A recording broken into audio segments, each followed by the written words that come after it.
اللہ کے حبیب صلی اللہ علیہ وسلم کی خدمت میں ایک شخص حاضر ہوا اور اس نے اذن جہاد طلب کیا. حضور میں جہاد پہ جانا چاہتا ہوں, مجھے اجازت مرحمت فرمائے. حضور نے فرمایا احیٌ والدا کا, کیا تیرے والدین زندہ ہیں؟ قالا نعم, عرض کی ہاں حضور میرے والدین زندہ ہیں. قالا ففیہما فجاہد, کہا جا ان کی خدمت کر, یہی تیرا جہاد ہے. ماں باپ کو بلکتا ہوا چھوڑ جائے اور آپ جہاد پہ چلا جائے, ماں فالج میں گری ہوئی ہے اور بیٹا تبلیغی گشت پہ چلا جائے, باپ تڑپ رہا ہے اور بیٹا پیر کی چوکھٹ پہ جھاڑو دیتا پھرے, اللہ راضی نہیں ہوگا. میں سچ کہتا ہوں, اپنے بھی خفا مجھ سے ہیں بیگانے بھی ناخوش, کہ میں زہر حلال کو کبھی کہہ نہ سکا کند. بات وہی کہتا ہوں سمجھتا ہوں جسے حق, نئے ابلائی مسجد ہوں نئے تہذیب کا فرزند. محمد عربی صلی اللہ علیہ وسلم سے بڑا پیر کون ہو سکتا ہے؟ لیکن حضرت وہ ویسے کرنی نہیں آ رہے. آقا کریم اپنے بٹن کھولتے ہیں اور کرن کی طرف, یمن کی طرف رخ کر کے لمبی سانسیں لیتے ہیں اور کہا میں رحمان کی خوشبو پا رہا ہوں. ایک دن صحابہ نے پوچھا بندہ نواز جس کے لیے تڑپتے ہو, جس کی ٹھنڈی ہوائیں آپ کو آ رہی ہیں, وہ آپ کا بڑا پیار کرنے والا ہے؟ کہا ہاں میرے سے بڑی محبت کرتا ہے. تو کہا پھر اتنی محبت کرتا ہے تو یمن تو دور نہیں ہے, بلال حبش سے آ گیا, سلمان فارس سے آ گیا, سہیب روم سے آ گیا, اور وہ یہاں یمن سے نہیں آ سکا. فرمایا اس کی بوڑھی اور نابینا ماں ہے جس کی خدمت اس کو نہیں آنے دیتی. اللہ اکبر. اب حضرت اویس کرنی نہیں آئے لیکن خیر التابعین کہلائے. آئے نہیں لیکن حضور ان کی یاد میں تڑپ رہے ہیں. اللہ, بلکہ حضور نے فرمایا کہ کوئی جائے اویس بن عامر کو ملے, اور جب ملے تو اس کو کہنا میری امت کی بخشش کی دعا کرے. جو ماں باپ کی خدمت کرتا ہے اس سے ثابت ہوا اس کی دعائیں قبول ہوتی ہیں. میں نے ایک روایت میں پڑھا ہے کہ جو آدمی روزانہ اپنے والدین کے لیے دعا کرے, والدین زندہ ہوں تب بھی, والدین فوت ہو گئے ہوں تب بھی, یہ عادت بنا لے, روزانہ ماں باپ کے لیے دعا کرے, ساری زندگی اس کے رزق میں بے برکتی نہیں آئے گی. اللہ اس کو رزق کی فراوانی عطا کر دے گا. اور جو والدین کے لیے دعا نہیں کرتا اللہ تعالیٰ کی رحمتوں سے محروم ہو جاتا ہے.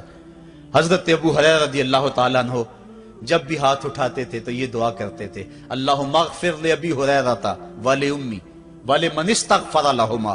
اے اللہ ابو ہریرہ کو بخش دے, حضرت ابو ہریرہ کی ماں کو بخش دے, اور قیامت تک جو ہم دونوں کے لیے بخشش کی دعا کرے اس کو بھی بخش دے. حضرت امام محمد بن سیرین ایک بزرگ ہوئے تابعی, جب بھی دعا کرتے تھے یہ دعا ضرور کرتے تھے, اے اللہ ابو ہریرہ کی بخشش کر دے. کسی نے کہا کہ تمہیں ابو ہریرہ رضی اللہ تعالیٰ عنہ ان کی ماں سے بڑی ہمدردی ہے. کہا ان سے جو ہمدردی ہونی ہے وہ تو ہونی ہے. انہوں نے کہا ہوا ہے اللہ ابو ہریرہ اور ان کی ماں کو بخش دے, جو ان کے لیے دعا کرے اس کو بھی بخش دے. تو میں دعا کر کے اپنی بخشش پکی کر رہا ہوں. تو والدین کے لیے دعا کرنا اللہ کی رحمت کو دعوت دینا ہے. تو فرمایا کہ جاؤ اویس بن عامر کو جانا اور جا کے اس کو میری امت کے لیے دعا کا کہنا. حضرت سیدنا عمر فاروق حضرت علی المرتضیٰ گئے, جا کے ڈھونڈا تلاش کیا, اویس بن عامر ملے, حضور کا سلام کہا, بس پھوٹ پھوٹ کے رونے لگے. کہا بتاؤ میرے رسول کے لبوں پہ میرا نام کیسے آیا تھا, حضور میرا جب تذکرہ کرتے تھے کیسے کرتے تھے. یہ درد دیکھا تو بولے کہ کیا آپ اتنی محبت رکھتے ہیں تو پھر ملنے کیوں نہیں آئے حضور کو, اتنا جو پیار رکھتے ہیں تو زیارت کرنے کیوں نہیں آئے. تو حضرت اویس کرنی نے بات کے رخ کو بدلا, کہا تم نے میرے رسول کو دیکھا, تم نے میرے رسول کی زیارت کی ہے؟ کہا ہاں ہم تو صبح و شام وہاں رہے ہیں. کہا پھر بتاؤ حضور کے یہ ابرو جڑے ہوئے تھے یا کھلے ہوئے تھے؟ اب دونوں حیران ہو گئے. کہا تم نے تو دیکھا میں نے تو دیکھا نہیں, تم بتاؤ نا, پھر میں تو گیا نہیں, مجھے کہتے ہو گیا نہیں, تم بتاؤ حضور کے ابرو جڑے ہوئے تھے یا کھلے ہوئے تھے؟ حیران ہیں. کہا حضور آپ ہی بتلائیے. کہا کوئی دور سے دیکھتا تو جڑے ہوئے نظر آتے, قریب آ کے دیکھتا تو کھلے ہوئے نظر آتے. یہ وہ ہے جو ماں کی خدمت کرتا رہا اور حضور کے دربار میں حاضر نہیں ہو سکا, لیکن حاضری اس کی تھی, وہ جہاں بھی تھا وہ نبی کے قرب میں تھا.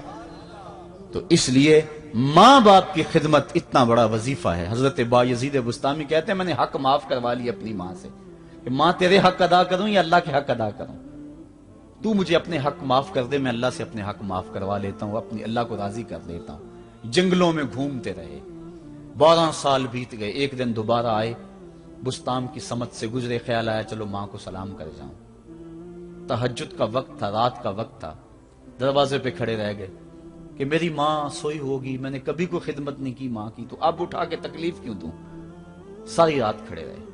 جب تہجد کا وقت گزرا تو نالی سے پانی آیا، سمجھ گئے کہ میری ماں تہجد کے لیے اٹھی ہے، دروازے کے قریب ہو گئے تو ماں نے ہاتھ اٹھا لیے، کہا اللہ میرا بیٹا با یزید تیری طلب میں نکلا ہوا ہے، میں نے اسے اپنے حق معاف کر دیے، تو اس کو اپنا وصال عطا کر دے۔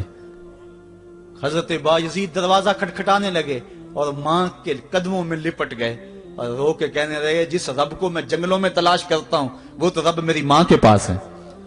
تو ماں کی دعاؤں میں اللہ کی رضا ہے، ماں راضی ہو جائے تو سمجھ لو خدا راضی ہے۔ اللہ تعالیٰ جل شانہ نے ارشاد فرمایا وَقَضَىٰ رَبُّكَ أَلَّا تَعْبُدُوا إِلَّا إِيَّاهُ، تیرے رب نے یہ طے کر دیا ہے کہ اس کے علاوہ کسی کی پوجا نہیں کرو گے، وَبِالْوَالِدَيْنِ إِحْسَانًا، اور والدین کے ساتھ اس نے سلوک سے پیش آؤ گے۔